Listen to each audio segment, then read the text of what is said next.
Hi, it's Tippy from Inner Alchemist, and in my last video I promised you that I would share some messages that I got during a time in my life back in 2003 when my work suddenly dried up. All of my marketing efforts were making no difference. Didn't matter what I did. I was freaking out. I was resisting it. And on top of it, I was having all of these nighttime dreams in which my home, my rooms, the furniture was being changed, turned around. Everything was in flux. And I started to pay attention because of the work I've done with dreams and knowing that our house is a symbol of ourselves. So I thought, okay, notice this. You are about or in the process of going through a serious interior redesign on a profound level.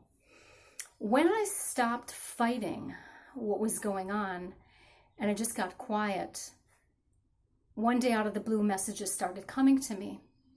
Now, in general, I would ask a question, but this time a voice just came to me out of the blue, and I just wrote down the information that I got. But I did want to know, I did ask, why is it that my work seems to have dried up for now? What does it mean in terms of direction?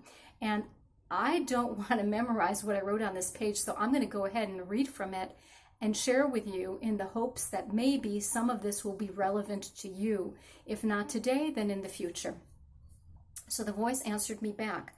First of all, it's a good thing occasionally to fast, especially in a world where so much is moving so fast. Yet few of you are willing to empty your digestive systems for even for one day. So can you begin to imagine the resistance to emptying out all the other things that comprise your life? It scares you, doesn't it? You immediately want to fill that space. Yet God loves space and created an awful lot of it. Look at your own bodies, the solar system. There is a tremendous amount of space in what appears to you as emptiness, and that scares you half to death. If you only understood how alive that emptiness is, you would visit it much more often and without as much fear. You think that your efforts to find and create work are basically what brings you your clients? If God wanted to, God could send you lots of work and people in ways you'd never expect, and only a very small amount of that actually has to do with your effort. What really creates your work or lack of it, again, stems from what your soul urge is. How do you know if right now your soul urge is not about becoming familiar with these empty spaces? Basically, whatever one is experiencing is perfect for them in that moment. Yes, including all the familiar curses such as hunger, violence, etc., because each situation carries within it many potential gifts.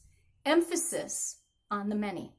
Remember, God loves choice and variety. So even in experiencing hunger, you have a variety of gifts. Now, mind you, I didn't want to hear this kind of response, so I was a little provocative and I said, such as? I wasn't buying it. And the answer came, experiencing your reaction to deprivation, to fear. Eventually, each of you must learn to master this difficult lesson. What if you were told you don't actually need food to survive? You wouldn't believe it. Yet eventually, when you reach a level of total mastery, you will realize the truth of this. Until then, you master other lessons and gain other gifts on the path. How to deal with fear, the growth of compassion, the urge to take action of many different kinds. The list is almost infinite in terms of the potential gifts in any one situation. Anything else for now, I asked? Enjoy the space. It is the hollow instrument, the one that is clean and empty, that beautiful music is played upon. Obstructions, dirt, affect the sound. Enjoy the cleaning out process. And I have to tell you, that did comfort me because I was being cleaned out. And I certainly preferred the idea that I was turning into a beautiful instrument as opposed to a hollow, nothing reed. So let me know if this helped you in any way, and I look forward to sharing the next message with you in what I call these void teachings very soon.